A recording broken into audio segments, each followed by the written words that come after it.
Hello everyone, welcome to the static age. आज हम इस वीडियो में देखेंगे 17 और 18 मार्च के करंट अफेयर्स को और उसे हम अपने स्टैटिक पोर्शंस के साथ लिंक करके पढ़ेंगे। तो चलिए शुरू करते हैं। तो पहला न्यूज़ 17 मार्च का है।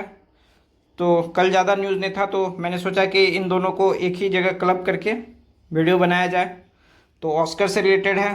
तो best actor Michael Jordan, best actress Jessie Buckley और best picture one battle after another. तो इन सबको ऑस्कर मिला है और ये कुछ कुछ इम्पॉर्टेंट फैक्ट्स याद रखने के लिए, तो इसे आप लोग देख लीजिएगा। उसके बाद आगे बढ़ते हैं। तो एनआईए ने 6 यूक्रेनियन और 1 यूएस के रेसिडेंट को अरेस्ट किया है for plotting terror activities in India. जहाँ तक कि अभी न्यूज़ की बात की जाए तो ये लोग इंडिया में उतरे, इंडिया से गुवाहाटी, गुवाहाटी से मिज़ोरम गए, मिज़ोरम के बाद इन्होंने म्यांमार बॉर्डर को क्रॉस किया और वहाँ पे इंसर्जेंट ग्रुप्स जो हैं उनको ड्रोन कैसे चलाया जाता है, कैसे उड़ाया जाता है, इन सब की ट्रेनिंग प्रोवाइड की। तो ज़्यादातर बात इसलिए हो रही है क्योंकि म्यांमार में 4-5 साल पहले आंग सान सूकी की गवर्नमेंट को मिलिट्री कूप कर लिया गया था। तो अभी मिलिट्री रूल चल रहा है, तो उसी के खिलाफ रेसिस्टेंस एक खोलने की कोशिश कर रहा है यूएस। तो ज़्यादातर बातें तो उसकी हो रही है, लेकिन इंडिया से होके गया तो इंडिया का लैंड यूज़ हुआ, तो वो इसलिए इम्पोर्टेंट है। तो सबसे पहले मिज़ोरम देख लेते हैं कहाँ पे है। तो मिज़ोरम नॉर्थ ईस्ट में, जो ये वाला पोर्शन जो है सबसे लास्ट में मिज़ो हिल्स, यहीं पे अराकन योमा माउंटेन्स भी हैं। अराकन योमा माउंटेन्स ही हैं जो मानसून को प्लेन्स की तरफ मोड़ देती है। तो सबसे पहले हम मिज़ोरम को ही रिवाइज कर लेते हैं। तो land of blue mountains, 23rd state, 1987 में इसे मिला। उसके बाद 40 लेजिस्लेटिव असेंबली और एक लोकसभा और एक राज्यसभा सीट्स है। नेशनल पार्क्स इसके इम्पोर्टेंट है काफ़ी। तो फुआंग पुई नेशनल पार्क, मुरलेन और डंपा टाइगर रिजर्व है। उसके बाद बॉर्डर किससे किससे, तो असम से, त्रिपुरा से, मणिपुर से और म्यांमार और बांग्लादेश दोनों से करती है। तो ये इम्पॉर्टेंट है, पूछ सकता है कि किसी एक से करती है या दोनों से करती है, तो ये ट्रैप क्वेश्चन बन सकता है। आगे इम्पॉर्टेंट रिवर चिमटुई पुई, वहाँ की लोकल में बोलते हैं, और एक इसे कालादान जो भी बोलते हैं। तो Kaladan multi power project India और म्यांमार के कॉपरेशन में बनाई जा रही थी, तो उससे इम्पॉर्टेंट हो सकता है कि ये रिवर कहाँ पे है, तो ये मिज़ोरम में है। कल्चर ब्राइड प्राइस यहाँ इम्पॉर्टेंट है कि अगर दुल्हन से शादी करता है तो दुल्हन के घर वाले को गिफ्ट वगैरह देते हैं। ये जहाँ हमारे मेनलैंड इंडिया में दहेज का कॉन्सेप्ट है, जहाँ लड़के को दिया जाता है, वहाँ ये ब्राइड की फैमिली को दिया जाता है। और उसके बाद पैट्रिलिनियर इनहेरिटेंस है। हमने किस में पढ़ा था, मेघालय वाले में। मेघालय की ट्राइब्स लोग मैट्रिलिनियन सिस्टम को इनहेरिट करते हैं। उसके बाद चेरो डांस और बम्बू डांस यहाँ के फेमस डांस है। ये शेड्यूल 6 स्टेट का भी पार्ट है और इनर लाइन परमिट का पार्ट है। तो शेड्यूल 6 में कौन कौन से हैं, तो असम, त्रिपुरा, मेघालय, मिजोरम, और इनर लाइन परमिट वाले असम, नागालैंड, मिजोरम, मणिपुर। तो इनर लाइन परमिट की बात की जाए तो नॉर्थ ईस्ट के ये जो बॉर्डर कंट्रीज़ हैं म्यांमार से, तो वो सब एक तरह से आप याद कर सकते हैं। और उसके बाद protected area permit, restricted area permit, तो ये कब लगता है, ये फॉरेन सिटीजन्स के लिए लगता है प्रोटेक्टेड एरिया, और जो सिटीजन हैं उनके लिए इनर लाइन परमिट। तो इसमें प्रोटेक्टेड एरिया परमिट में एक सिक्किम भी है। उसके बाद एनआईए को हाथ लगा है, तो एनआईए को भी देख लेंगे। तो ये 26/11 मुंबई में जो टेरर अटैक्स हुए थे उसके बाद इसे बनाया गया।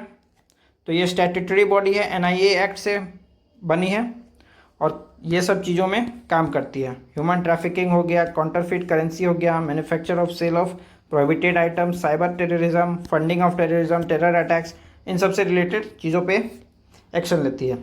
अब आगे बढ़ते हैं। तो ये एक फैक्ट, ईरान के सिक्योरिटी चीफ अली लारिजानी, ये इज़राइल ने दावा किया है कि इनका डेथ हो गया है। तो ये भी उतना इम्पोर्टेंट नहीं है मेरे ख्याल से, ये सब नाम वाम तो नहीं पूछेगा, तो बस ये ध्यान में रखने वाली ऑन गोइंग वॉर में क्या क्या चीज़ें हो रही हैं। और एक ये भी इम्पोर्टेंट है कि ट्रंप के काउंटर टेरर चीफ ने क्विट किया। वो बता रहे थे कि ईरान के हमसे कोई खतरा नहीं है, लेकिन उसी के कारण इन्होंने क्विट कर दिया है कि ये ज़बरदस्ती का इजराइल ने हमको वॉर में डाला है। अब आगे बढ़ते हैं। तो all adoptive mothers entitled to maternity leave says top court. तो ये इसमें तो कुछ फैक्चुअल चीज़ें हैं नहीं, लेकिन हमारे लिए न्यूज़ इम्पॉर्टेंट है। तो पहले क्या होता था कि अडॉप्टिव मदर, जो मदर किसी चाइल्ड को अडॉप्ट करती है और वो अगर 3 साल से छोटा है तो ही उनको मैटरनिटी लीव मिलेगा। लेकिन सुप्रीम कोर्ट ने अब कहा कि अब कितना भी एज हो उनको मैटरनिटी लीव मिलेगा ही। कितने टाइम का मिलेगा? 12 वीक्स का मिलेगा ही। और इसमें चाइल्ड की एज मैटर नहीं करती है। तो ये याद रखने वाली चीज़ें हैं। और तो हाँ, और ये गवर्नमेंट को कहा है कि एक पैटर्निटी लीव भी बनाना चाहिए। और स्टैटिक एज में क्या हो जाएगा? तो right to reproductive autonomy article 21, right to life and personal liberty का पार्ट है। और मैटरनिटी लीव किससे होते हैं, मिलती है? तो मैटरनिटी बेनिफिट एक्ट 26 वीक्स का। और उसके बाद डीपीएसपी में आर्टिकल 42 का मेंशन है, just and human condition of work and maternity leave. तो इस न्यूज़ में ज़्यादा कुछ था नहीं। अब आगे बढ़ते हैं। तो Pakistan Iraq strike on Kabul hospital kills 400 massacre dress up as operation says India. तो इंडिया ने काफ़ी इसकी निंदा की है। इसमें 400 लोग मारे गए हैं। 400 लोग का नंबर बहुत ज़्यादा होता है।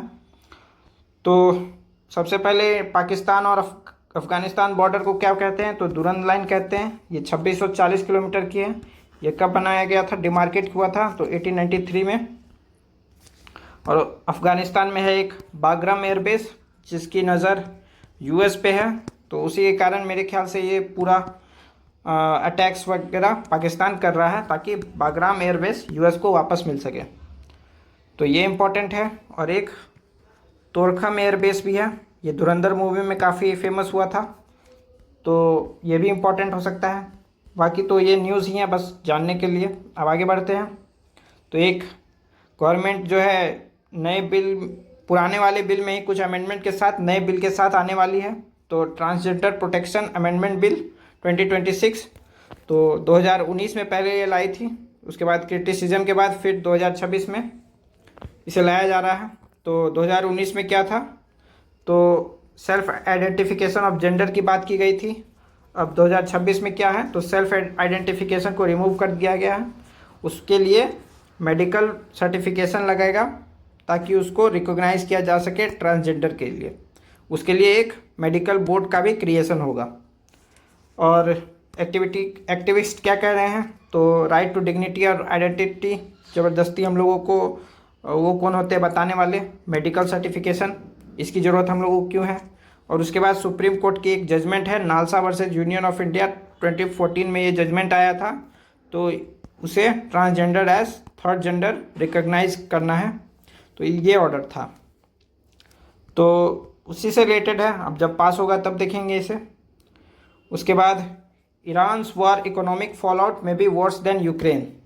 तो इसमें बात की गई है कि रशिया यूक्रेन के साथ जो वॉर हुई थी उसमें जो इंडिया के बैलेंस ऑफ पेमेंट पे जो क्राइसिस आया था, तो ये ईरान वाला जो वॉर है उससे ज़्यादा क्राइसिस करेगा इंडिया के बैलेंस ऑफ पेमेंट पे। तो इन्होंने डेटा पे बात की है कुछ। तो ये सब इम्पॉर्टेंट है, जानने वाले हैं, लेकिन उससे ज़्यादा ज़रूरी है हमारा static facts, balance of payment. तो बैलेंस ऑफ पेमेंट को एक बार रिवाइज कर लेते हैं, उसके बाद देखेंगे कि ये आर्टिकल में क्या चीज़ें की बात की गई है। तो सबसे पहले balance of payment. Balance of payment में 2 अकाउंट्स होते हैं, करेंट अकाउंट्स और capital account. Capital account investment वगैरह करने के लिए, और करेंट अकाउंट में जनरली जो हम लोग ट्रेड वगैरह करते हैं वो सब।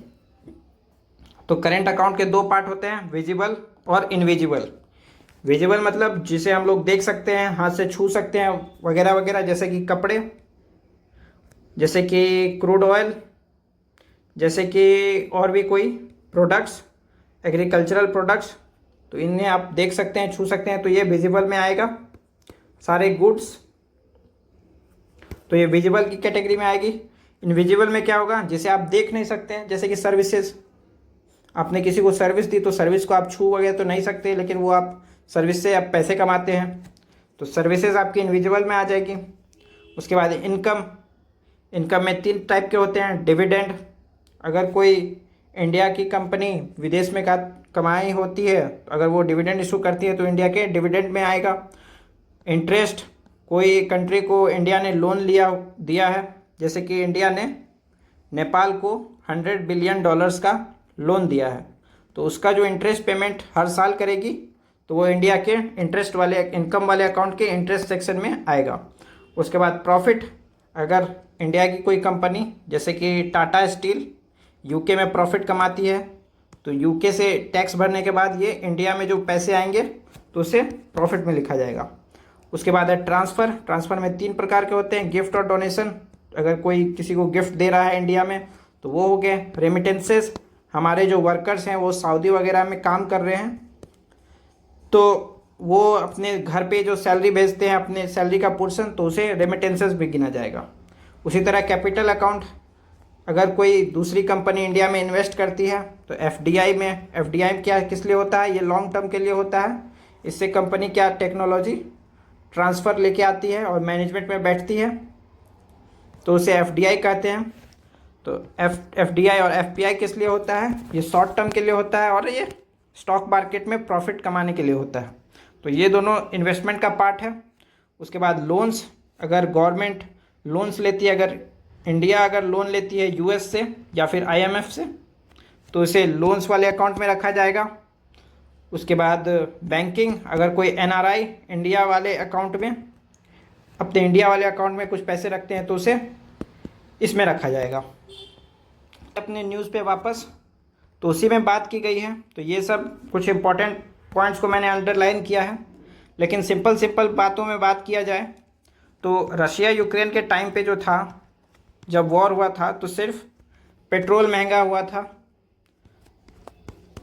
और फर्टिलाइज़र के कॉस्ट हमारे इंक्रीज़ कर गए थे, जिसके कारण करंट अकाउंट डेफिसिट हमारा बढ़ गया था। कौन से सेक्शन में, ये विजुअल वाले सेक्शन में। तो इसमें हमारा ढेर सारा डेफिसिट हो गया था, लेकिन उसको बचा लिया हमारे रेमिटेंस वाले सेक्शन ने, क्योंकि सऊदी में लोग काम करके ढेर सारे पैसे भेजे, तो उससे जो है काफ़ी हद तक ये वाला जो डेफिसिट हुआ था इसे मैनेज कर लिया गया। अब इसमें बात ये की जा रही है कि ईरान के साथ जो वॉर चल रहा है, तो ईरान के साथ वॉर में पेट्रोल डीजल का तो दाम बढ़ा ही है, एलएनजी का भी बढ़ गया, हमारे फर्टिलाइज़र का भी बढ़ गया इधर से। तो ये विजुअल वाला तो डेफिसिट आया ही, लेकिन अब ये हुआ कि दुबई वगैरह में जो हमारे वर्कर्स काम कर रहे थे, सऊदी में काम कर रहे थे, अटैक तो उन पर भी हुआ। सऊदी में भी मिलिट्री बेसिस पे अटैक हुआ, दुबई में भी हुआ, तो वहाँ से भी वर्कर लोग जो है वापस इंडिया आ गए। तो इंडिया आ गए तो ये रेमिटेंसेस भी तो हमारे ख़त्म हो गए, जो ये कुशन प्रोवाइड करता था इसको बैलेंस करने के लिए, तो ये भी अब चल गया। तो इससे जो है इंडिया के करंट अकाउंट जो है वो काफ़ी नेगेटिव में जाने की बात कर रहा है। उसके बाद कैपिटल अकाउंट का भी वही है कि अभी एआई का टाइम आ गया है, तो सारे बिजनेसेस जो हैं उनके रेवेन्यू पर असर पड़ा है। जो हमारे इन्वेस्टमेंट आने थे एफडीआई से, जो बहुत आ रहे थे, वो भी अभी नहीं आ रहे हैं। तो इससे जो है इंडिया का बैलेंस ऑफ पेमेंट जो है काफ़ी बिगड़ने के चांसेस हैं। तो इसी बात को ये कहा गया है, तो उसी पर ये बात की गई है। तो हमारे लिए बैलेंस ऑफ पेमेंट इम्पोर्टेंट था, तो हमने वो डिस्कस किया। अब आगे बढ़ते हैं। तो PM condense attack on UAE discusses navigation via straight. तो कंडेम किया है यूएई पर जो अटैक हुआ है, और नेविगेशन स्ट्रेट में होना चाहिए। तो हमारे लिए फिर से ईरान वाला मैप, तो कौन सी बात की गई है, ये स्ट्रेट ऑफ हॉर्मुज। उसके अलावा ईरान के पड़ोसियों को देख लेते हैं। तो पाकिस्तान, अफ़गानिस्तान, तुर्कमेनिस्तान, कैस्पियन सी, अजरबैजान, आर्मेनिया, तुर्की और इराक। नीचे Persian gulf, straight of Hormuz, gulf of Oman, और ये रहा यूनाइटेड अरब एमिरेट्स।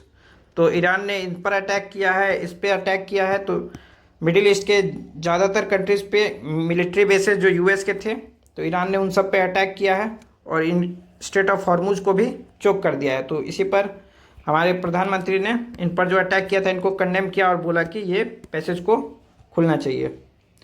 अब आगे बढ़ते हैं। तो अब तो इतना ही है। तो वीडियो को अगर अच्छा लगा हो तो वीडियो को लाइक कर दीजिए, अपने फीडबैक को कमेंट सेक्शन में डाल दीजिए और चैनल को कर लीजिए सब्सक्राइब। आपसे मिलेंगे कल, तब तक के लिए थैंक यू।